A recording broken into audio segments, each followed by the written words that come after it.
Fala pessoal do canal Abade, beleza? Tudo bom com vocês? Quem fala aqui é Peterson Abade do canal Abade. Hoje eu tenho a honra, estou a caráter para receber aqui o doutor Otto Lopes. Otto, tem as considerações iniciais, por favor. Um prazer tê-lo aqui, meu querido. Primeiramente, Peterson, gostaria de agradecer, né, pela oportunidade, dizer que o prazer é todo meu, porque além de ser seu amigo, tenho o seu irmão como meu irmão, então você é meu irmão também. Eu sou Otto Lopes, como você já falou um pouco aí, sou advogado criminalista, pós-graduando em Direito Penal e Criminologia, pós-graduando também em Direito Penal e Processo Penal. Sou advogado há 3 anos, militante apenas na esfera criminal e com atuação em alguns casos de repercussão desse Brasil afora aí. Pronto, meu irmão. É uma honra tê-lo aqui. É como você falou, é meu irmão mesmo, viu? Tá no coração. Agora É, vamos lá, pode conversar, como eu já falei. Então, chega logo para as perguntas, senão eu vou ficar conversando com você aqui a noite toda. fechado. Pode ir para as perguntas. Bom, a gente sabe que na sociedade brasileira, apesar de algumas infraestruturas um pouco defasadas, principalmente no que se dizem de distribuição de rendas, e a gente acarreta muito o sistema prisional nesse meio, porque a gente percebe que existe algumas coisas que tá fora do seu lugar. E como criminalista, a gente gostaria de te perguntar sobre ressocialização. Minha primeira pergunta você, como está sempre nesse dia a dia, a sociedade brasileira, para você, acredita em ressocialização? Ressocialização é possível no Brasil? A ressocialização, Pepe, é possível no Brasil, porém o próprio Estado brasileiro não faz e não colabora para que a ressocialização aconteça. Primeiramente, para ressocializar, é preciso socializar. Então, como é que nós vamos ressocializar quem sequer foi socializado? Como você bem pontuou aí, nós temos um Estado brasileiro absenteísta, onde as pessoas lá da periferia tendem a conhecer o Estado apenas com a presença da polícia. Não que a polícia seja algo de maléfico, mas o cidadão lá esquecido, que mora na periferia, na favela, como comumente é chamado, só conhece o Estado quando a polícia bate na sua porta dizendo é a polícia. Não conhece infraestrutura, não conhece lazer, não conhece cultura, não conhece esporte, não conhece educação, o alicerce básico para alguém venha viver em sociedade. Então, tem um ditado popular que diz que a favela desce para o asfalto. No dia que desce, ela vai trazer o que é da sua cultura e o que é sua noção de viver na sociedade. Então, a gente não pode cobrar ressocialização de alguém que sequer foi socializado. Você também me perguntou se a sociedade brasileira acredita na socialização e na ressocialização. Tem setores que acreditam sim, inclusive nós, advogados criminalistas. Por isso que nós lutamos cada vez mais pela liberdade, pelo restabelecimento da liberdade, pelas garantias que estão na Constituição, pelas garantias individuais, pela presunção de inocência, pela dignidade da pessoa humana, que já fala em humanidade. Se eu não tenho humanidade, se eu não tenho dignidade na pessoa humana, eu nunca vou ser um ser socializado, sequer ressocializado. Verdade. Bom, perfeita a explanação. A segunda pergunta, Otto. A gente sabe que o índice de incidência no Brasil ele é muito grande. Só que o que nos preocupa também é o nível de reincidência, justamente pela questão da ressocialização. Porque sempre o indivíduo, quando ele está naquele meio do crime, por exemplo, que ele é preso e quando ele volta ele não tem um trabalho, por exemplo, ele não tem uma renda e ele acaba voltando de onde ele já teve antes. E esse nível de reincidência o que explica esse alto índice? Além disso, o que é que você, qual a sua visão sobre esse assunto de reincidência no Brasil, que é muito alto? Primeiramente, Peterson, o Estado brasileiro prende mal e muito mal. Nós temos a terceira população carcerária do mundo, perdendo apenas para Estados Unidos e Rússia. Nós temos a população carcerária que mais cresce no mundo e continuamos prendendo muito mal, em que pese as reformas processuais para evitar que presos provisórios sejam encarcerados. Só que sempre a primeira decisão é pela prisão. Como eu falei anteriormente, nós temos a presunção de inocência, mas todo mundo que é acusado de um crime tem que provar que é inocente, enquanto deveria ser ao contrário. O Estado deveria comprovar a culpa. Foi criado aí uma parcela da população brasileira já deve ter visto falar em audiência de custódia. A audiência de custódia, em todos os países que foi implementada, conseguiu reduzir os índices de encarceramento. Por exemplo, em Portugal. Não é que a audiência de custódia seja a solução, mas é um viés para evitar o encarceramento. E tem dados que comprovam que o preso ou o acusado que tem sua liberdade restabelecida em sede de audiência de custódia, o índice de reincidência é menor do que 70%, enquanto a pessoa que é levada para a cadeia, como popularmente é conhecida, o presídio e a prisão, tem um índice de reincidência maior do que 70%. Imagine o disparate. Se você tem a liberdade restabelecida em sede de audiência de custódia, você tem um índice de reincidência menor do que 30%. O dado é esse, menor do que 30%. Se você tem a prisão decretada, a prisão preventiva decretada em sede de audiência de custódia, o índice de reincidência é maior do que 70%. E por que isso acontece? Acontece principalmente porque nossos presídios estão falidos. Nossos presídios são faculdades do crime. Você entra lá, primário, às vezes cometendo um crime besta, ou até vendendo uma quantidade ínfima de droga.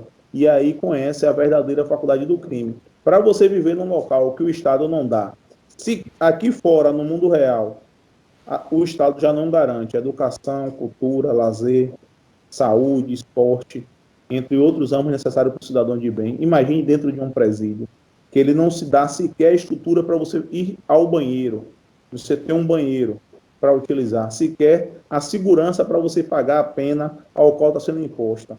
E às vezes mistura presos provisórios com presos já sentenciados. E para sobreviver naquele ambiente, infelizmente, você vai ter que aderir às normas internas. E quais são as normas internas? Primeiramente, ceder a uma facção para conseguir sobreviver naquele meio. Aprender coisas de sobrevivência. E no dia que você sai dali, a fera está sendo criada. É igual você pegar um cachorro, um animal de qualquer espécie, guardar num local, não dar comida, não alimentar, e ele está lá se criando. Um dia ou outro você joga comida, ele está ficando com raiva. No dia que você abre a jaula, pode se preparar que ele vai te pegar. Só que o Estado brasileiro, a noção que nós temos de sociedade é cometer um crime, ou às vezes nem cometeu, é acusado de cometer um crime e encarcera. E abandona lá, só que esquece que um dia essa pena vai cessar e esta pessoa vai estar em liberdade. E quando ela estiver em liberdade, ela vai dizer: Estado, eu não tive nenhum suporte seu durante a minha vida inteira, não tive suporte enquanto estive preso, e hoje também eu não vou ter suporte. Então, para mim, ser um ser social é ter uma vida criminosa. Entendeu? Entendi. Além disso, tem as pessoas que elas são criminosas por ter alguma deficiência ou ter o instinto, quando eu falo no bom sentido, para quem estiver assistindo não levar para a teoria lombrosiana, longe de mim. Às vezes você tem alguma deformidade cerebral e por conta de ter as amígdalas ou o córtex cerebral diluídos, aumentados, você tem a tendência criminosa. E para você, o prazer é de cometer o crime. Se você não tem um tratamento, não tem uma educação, uma reeducação, quando você sair dali vai ser criminoso. Outro fato importante, Pet, que o Brasil, dos presos provisórios no Brasil, 30% da quantidade são de pessoas inocentes. Essa pessoa, quando sai dali, mesmo inocente, ela sai com rancor, sai com amarguras e foi abraçada lá dentro por criminosos. Se ela não tiver uma estrutura familiar, se ela não tiver uma boa cabeça, se ela não tiver uma boa educação, e não tiver vontade também de voltar a viver em sociedade, vai voltar, quer dizer, ela era inocente no primeiro. Aí sim que vai praticar um crime e vai voltar como reincidente. Perfeito. Também, Elton, sobre o que você falou, dessa vivência nas cadeias em si, quais medidas jurídicas que a gente deve procurar um advogado, por exemplo, quando você tem alguns presos, e a gente sabe que na cadeia tem superlotações, os direitos fundamentais eles não são respeitados em alguns aspectos. Eu não vou dizer que todos, porque eu não estou nessa vivência, mas você pode trazer essa vivência para a gente do que é a cadeia de fato, que eles não têm comida, a alimentação não é correta, entre outros direitos e garantias fundamentais que eles também não têm. Em relação a quais as medidas jurídicas a serem tomadas e a serem procuradas nesse sentido? Peterson, assim, é curioso. Por exemplo, nós estamos vivendo uma pandemia mundial. tem uma recomendação número 62 do CNJ, que diz que todas as pessoas, que a prisão neste momento deve ser decretada em raríssimas oportunidades. Só que quem milita nesta área tem observado que o índice de decretação de prisão preventiva tem aumentado e muito. O juiz está dentro da sua casa, o promotor dentro da sua casa, o advogado na rua lutando pelos direitos do seu cliente e o cliente preso. A gente indo para presídio lutar pelos direitos do cliente, inclusive fazendo audiência por videoconferência dentro dos presídios, sendo exposto a uma condição de Covid-19, o preso tendo contato conosco, não tendo uma estrutura básica dentro do presídio sequer de alimentação, que sai de saúde. E as prisões são decretadas, não são revogadas, tampouco relaxadas. E o próprio CNJ determinou que as pessoas que fossem acusadas de cometer crimes sem violência ou grave ameaça, os juízes deveriam reanalisar a possibilidade de colocar em liberdade. Um caso ou outro, muito pontual que isso aconteceu. Enquanto a mente do aplicador da norma, de quem oferece a denúncia, que é o promotor que faz a acusação, for a mente encarceradora, enquanto a mente da sociedade for encarceradora, nada irá colaborar para que os índices de reincidência, para os índices de violência nesse país diminuam. Ao contrário, é um efeito reverso. Você prende e aumenta, você prende e aumenta, prende e aumenta.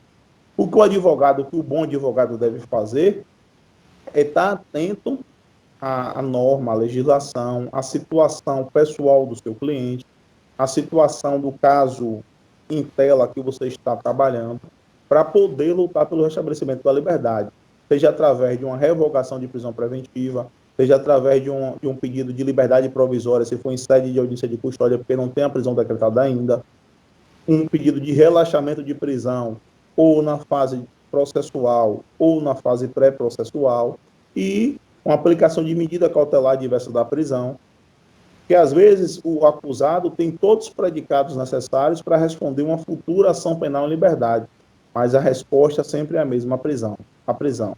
E sempre fundando na verdadeira catinga real do direito brasileiro, do direito penal brasileiro, que é a garantia da ordem pública, que trata-se de um conceito vago, impreciso e indeterminado. Quando não tem nada para prender, garantia da ordem pública. Prende e a ordem pública continua sem garantia, bagunçada, em desordem, e do jeito que a gente vive todos os dias aí. Maravilhoso. Eu gostaria de fazer uma pergunta, Otto, relacionada também a isso, que me veio a curiosidade, como pessoal agora, vou perguntar, porque a gente escuta muito falar sobre isso, às vezes, porque a gente tem muito essa mania de americanizar o Brasil.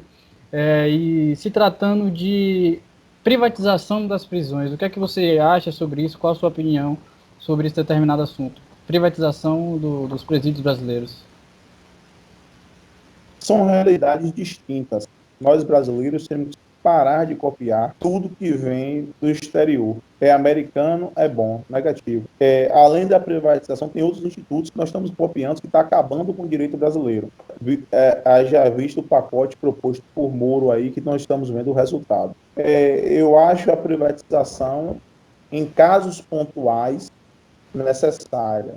Porém, a regra deve ser que o Estado que acusa o preso, cuide do preso. Por quê? Quando você privatiza, em regra, você está sucateando o que é estatal para entregar à iniciativa privada. A iniciativa privada não está preocupada com as normas constitucionais, com os direitos do preso, com as regras processuais, está preocupada com o lucro. Então, quanto mais presos, quanto maior o número de presos, maior o lucro. E eu estou falando de uma forma que quem estivesse pode dizer é hipocrisia de advogado, criminalista. Não é. É a verdade. Não tem lógica você ser proprietário de uma empresa que privatiza, que faz contratos de privatização de presídios, se você não vai ter lucro. E como é que você tem lucro? Com maior número de presos. Cada vez maior número de presos, maior privatização. Eu sou contra. Nos Estados Unidos, lá é outra realidade. O Estado lá é presente. A maioria das vezes, o cidadão tem condições mínimas de sobreviver. Tem uma educação, tem alimentação, tem segurança, tem cultura, tem esporte, tem lazer.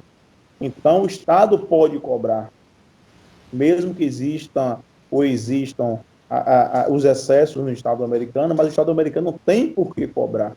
Aqui no Brasil é ao contrário, a gente não tem nada, quer cobrar tudo e copiar ainda o modelo americano. Perfeito. Muito bom. Agora uma pergunta um pouco genérica em relação à violência. O que é que a gente pode fazer, Otto, e qual a solução, a priori, sobre a violência nos presídios? Porque a gente sabe que essa coisa da facção e tudo mais. O que é que o Ministério Público, o que é que eles têm em mente, ou vocês criminalistas que defendem o direito do preso, têm em mente para fazer com que essa violência ela diminua? Não sei se é separação, qual é o que vocês pensam sobre isso? Primeiramente, o Estado tem que reconhecer, de fato de direito, a exigência das facções dentro dos presídios. Porém, o Estado não reconhece, porque no dia que ele reconhecer, ele estará reconhecendo a falência estatal. Se você prende para separar um indivíduo da sociedade e não consegue manter condições de segurança dentro de um presídio controlado pelo Estado, é porque o Estado está falido.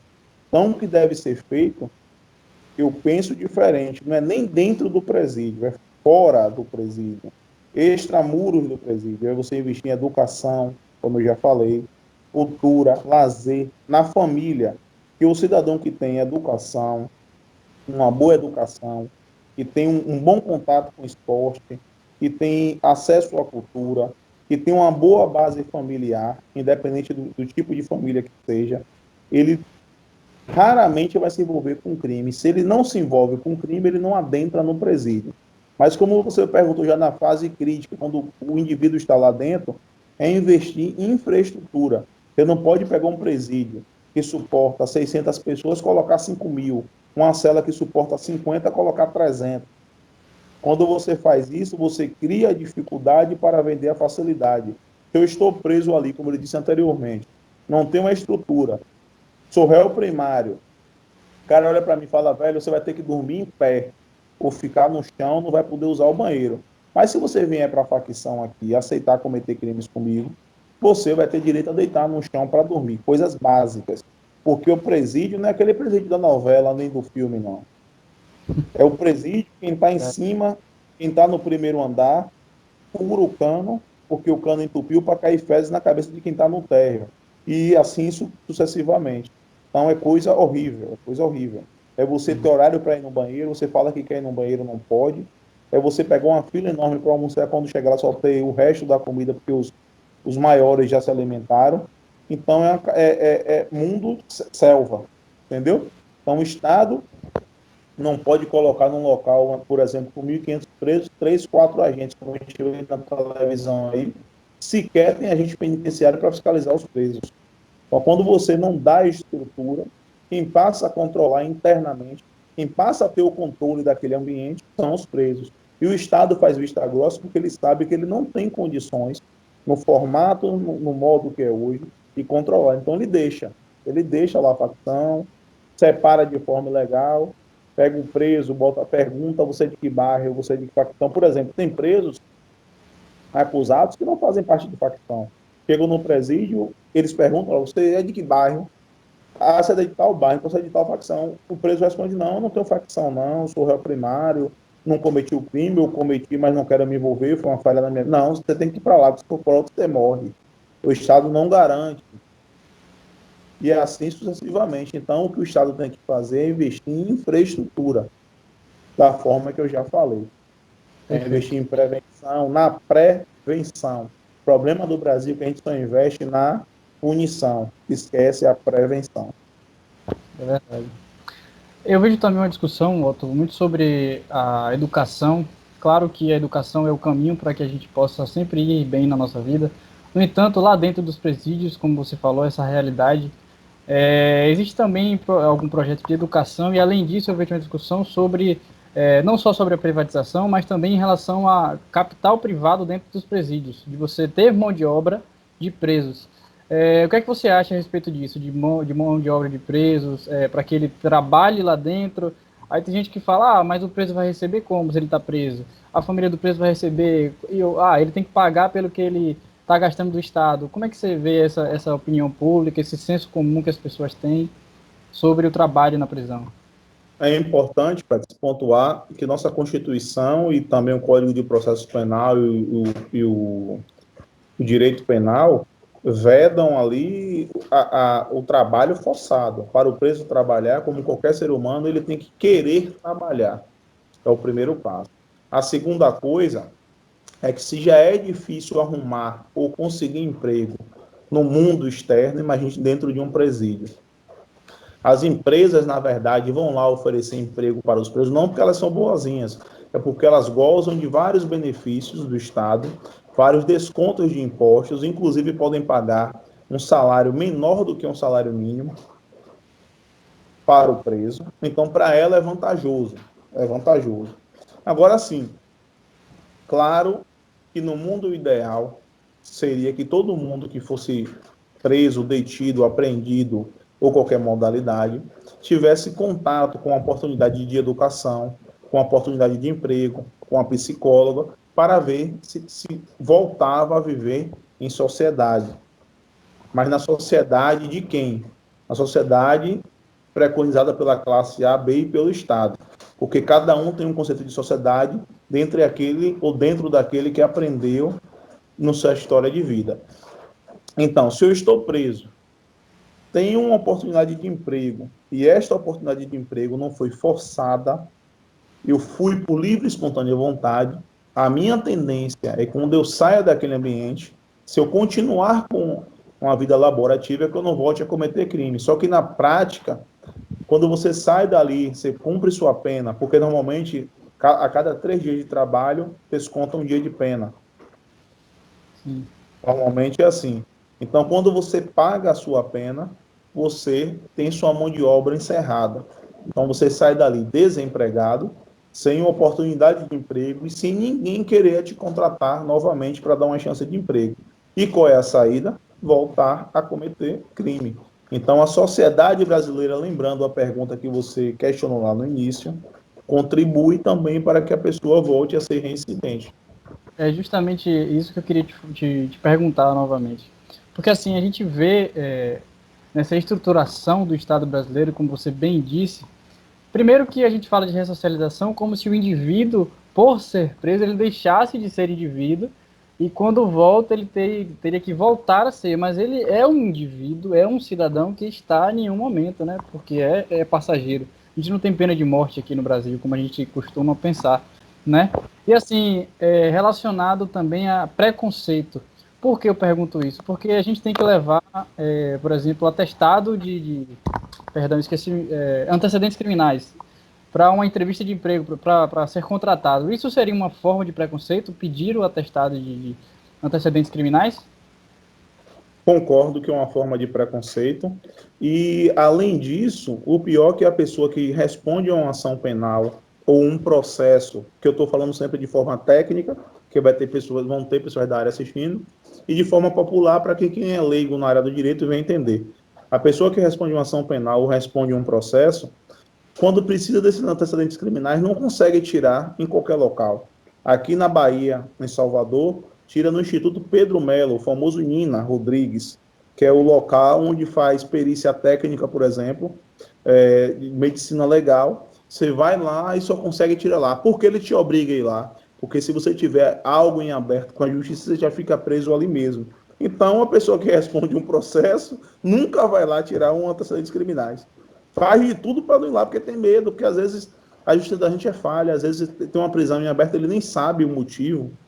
Às vezes é um fato besta, foi citado, não foi encontrado, decretou a prisão, ele não sabe que ele tem a prisão em aberto. Então, exigir esse documento, eu entendo, vão dizer que é por segurança, para saber a conduta do indivíduo, mas como eu disse também já, cabe a presunção de inocência, todo mundo é inocente, até que prove o contrário. Quando eu peço esses antecedentes criminais, eu estou fazendo igual ao dono do supermercado que exige que eu entre no supermercado e entregue minha sacola, ele já está lhe chamando de ladrão ao você entrar, nunca entregue. Estou fazendo igual, estou pedindo porque você é criminoso. Mas se você trouxer os antecedentes, você não pode trabalhar aqui. Então, existe esse preconceito. Agora duas perguntas polêmicas e uma provocativa para a gente poder encerrar. É necessária uma reforma no direito penal brasileiro, Otto? É assim, primeiramente é necessário aplicar o que está em regra. Porque a gente vive uma verdadeira catinga real. A catinga real é que a regra do jogo muda conforme quem joga e conforme quem aplica. Se é negro, por exemplo, eu vou citar o que eu vou falar aqui, entenda o que eu vou falar. Existiu uma reforma na lei de drogas, tirando a quantidade para enquadrar alguém como traficante. Se eu pego Joãozinho, rico, morador do Corredor da Vitória, que é um dos bairros mais nobres de Salvador, um pai de classe média alta, com 1 quilo de maconha, branco, loiro dos olhos verdes, Joãozinho não é traficante, é usuário, ele compra essa quantidade porque não quer ficar indo na boca direto. Mas se eu pego o Joãozinho, negro, morador das Malvinas, que é um dos mais pobres de Salvador, mais esquecidos pelo Estado, de pais pobres, que não tem uma estrutura social, Joãozinho é traficante. Então, antes da gente reformar, é preciso a gente aplicar o que está aí. Problema do Brasil, que todo dia surge uma norma nova, mas sequer aplicamos a velha.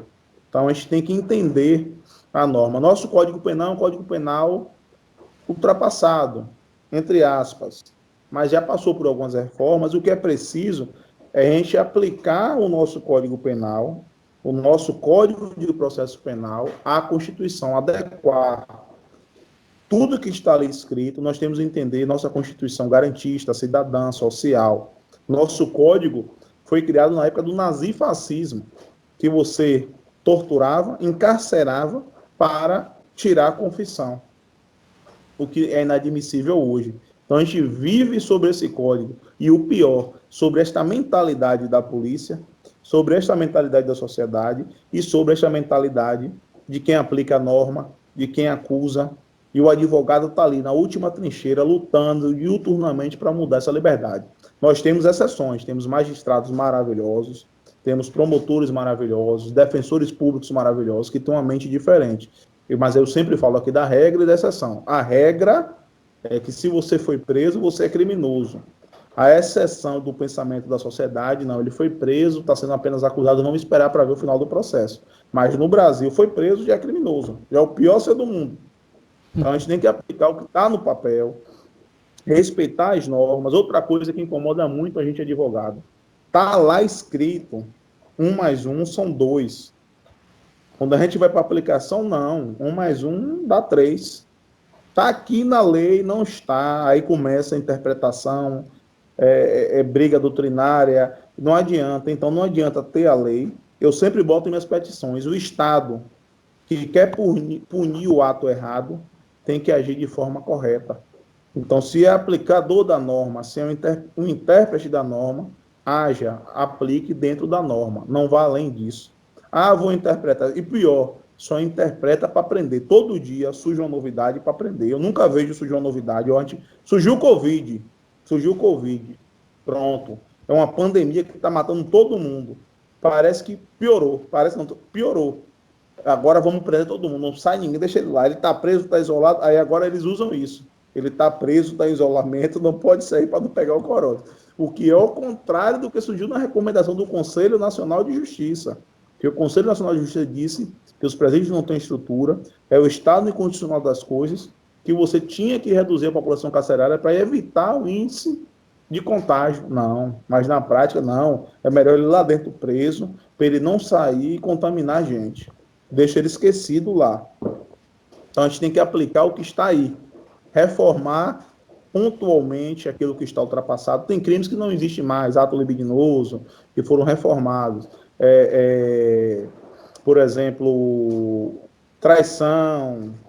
Tem crimes que já estão ultrapassados. Mas, em regra, não precisa de reforma, precisa aplicar o que está aí. Maravilhoso. Agora uma pergunta provocativa para a gente encerrar. Doutor Otto, qual o preço da liberdade? A liberdade não tem preço. O preço da liberdade é a vida. Eu costumo dizer que não adianta vocês ter vida, ter saúde e não ter liberdade. É melhor você ter liberdade, não ter saúde e não ter vida, porque pelo menos você tem a possibilidade de lutar pela sua vida, pela sua saúde e por sua liberdade. Maravilhoso. Querido Otto, as considerações finais, só tenho a agradecer, cara, pelo tempo que você teve, pela atenção que você me deu. A gente teve um probleminha técnico, demorou, eu achei que seria para amanhã, mas você teve a satisfação de me ligar, com prazer me atender, assim, eu fico muito agradecido. As portas estão sempre abertas quando você quiser falar sobre alguma coisa, eu tenho certeza também que quando eu te convidar você vai vir. Agradeço muito pela sua presença, só tenho realmente a agradecer. Muito obrigado pela entrevista, de verdade. Eu que queria te agradecer, Pets, e parabenizar por ser tão jovem e ter essa vontade de levar conhecimento. Estou me arrepiando falando, porque eu estou lembrando do Petros que eu conheci, ó. Não sou tão velho assim, não, mas estou lembrando. Levar esse conhecimento para o jovem, para um público que não tem oportunidade de ter acesso ao conhecimento, principalmente por ser uma rede social, e qualquer um pega o celular e vai ter acesso. Continue, traga profissionais de outras áreas. E parabéns, continue com o projeto. Está no caminho certo, está no caminho certo. Quando quiser, pode contar comigo. Nós tivemos problema técnico, eu fiz de tudo, estava agoniado, porque falar de direito penal me inquieta. Falar de processo penal me inquieta, porque só quem sabe o peso do direito penal é quem já teve ele batendo na sua porta. Quem não teve sempre vai dizer que nada, é só um ano, é brando, é leve. Mas quando bate na sua porta, você vai dizer, rapaz, foi preso. Aí se muda o discurso. Mas ele só roubou uma carteira. Mas ele só bebeu e dirigiu. Sempre muda o discurso. Então, parabéns, continue nesse caminho e conte sempre com o amigo Otto. E, por favor, não julguem o próximo, não apontem um dedo, espere sempre o final de um processo penal, do momento de ressocialização. Às vezes, fulaninho lá comete crimes porque é doente, tem um problema psicológico, tem um problema mental, tem algo que lhe impulsiona a cometer crime. Para você, para mim, Pets, prazer pode estar no esporte, pode estar num copo de cerveja, pode estar em estudar, em outras coisas. Tem pessoas, por serem doentes, o prazer está em cometer crime. O que solta endorfina, o que solta hormônios prazerosos é o cometimento de crimes. Então, essas pessoas são doentes, precisam de tratamento. Ninguém comete crime porque quer. Ninguém, quando nasce, diz eu vou ser ladrão, vou ser assaltante. Ninguém, todo mundo sonha em ser médico, em ser jogador de futebol, em ser advogado, em ser professor, ser coisas boas. Mas ninguém sonha em ser criminoso. É A gente verdade. vai ser criminoso por falta de oportunidade, por um histórico de vida, por uma vida e outras coisas mais. Então, parabéns, muito obrigado. Conte sempre comigo. Se deixar, eu falo até amanhã, mas vou encerrar por causa do Pode canal. falar. Um forte abraço, meu irmão. Conte sempre Meu irmão, conosco. Muito forte abraço, obrigado. sempre juntos aí. E como você falou, eu acho que eu também seria até injusto não falar a respeito justamente disso que a gente se depara no dia a dia sobre essa estrutura do julgamento das pessoas em si. A gente vive numa população, numa sociedade que normaliza muita coisa que não deveria, purifica muita coisa que não deveria. Como, por exemplo, a gente ouviu muito falar, ouviu muito falar, esses anseios que as pessoas e a sociedade teve, que bandido bom e bandido morto, por exemplo, cristãos falando isso, quando Cristo, do lado da cruz, tinha dois ladrões e ele salvou os dois sem julgamento nenhum. E outros valores que a gente perde por normalizar, por exemplo, o coronavírus. A gente está normalizando a morte, a prisão, a gente normaliza a prisão porque acha que, porque como acontece com frequência, então é normal. E as coisas só por acontecerem com frequência não tira o fato de que elas não deveriam acontecer. Então, uma pessoa da área que tem essa visão, como você teve, como você trouxe, para a gente é muito importante para a gente entender isso. Que existem pessoas que não estão falando que bandido bom é bandido morto. Existem pessoas que sabem que quem está cometendo aquilo tem uma vida, tem uma família, e ele precisa prezar por aquilo. E muitas das vezes, quando ele está impotente nesse tipo de situação, ele corre justamente para quem está preocupado em fazer justiça. E não justiça, quando a gente tem a impressão de fazer justiça, é fazer o quê? Prender o cara que tá fazendo algo ruim. De fato, isso é justiça também. Mas a justiça se consiste também em fazer o bem e fazer o que é certo. E muitas vezes a gente não tem essa concepção. Só para corroborar, se me permita, antes de finalizar com sua fala, lembra que eu falei que quando o direito penal bate na sua porta, ele sempre será pesado? Sim. Eu não queria tocar nesse assunto de bandido bom e bandido morto para não parecer algo político. Mas Sim. papai, que discurso do bandido bom e bandido morto, quando o direito penal agora recentemente bateu na porta de filhinho, ele disse, mas ele só tem X anos, é um bobão, é um pobre coitado, é um inocente. Não, querem atacar meu filho. Mas se fosse um negro, pobre, um preto favelado, não, ele é criminoso, tem que morrer. Então, nunca aponte o dedo para o próximo. Você também citou Jesus, eu falo nas minhas petições. Uso sempre parábolas bíblicas, uso o cego de Jericó, uso Lázaro e também a situação corrida com Jesus. A humanidade já escolheu crucificar o inocente, o maior homem da humanidade, e salvar dois supostos criminosos, dois supostos marginais. Então, a sociedade sempre erra, sempre erra. Então, antes de apontar o dedo, de culpar, permita uma oportunidade, porque aquela oportunidade que você está dando pode ser a um inocente, possa ser quem precisa de oportunidade que nunca teve na vida. Valeu, meu irmão. Um grande abraço, Otto. Tamo junto. Tamo junto, obrigado, meu irmão. Forte Eu que abraço. agradeço.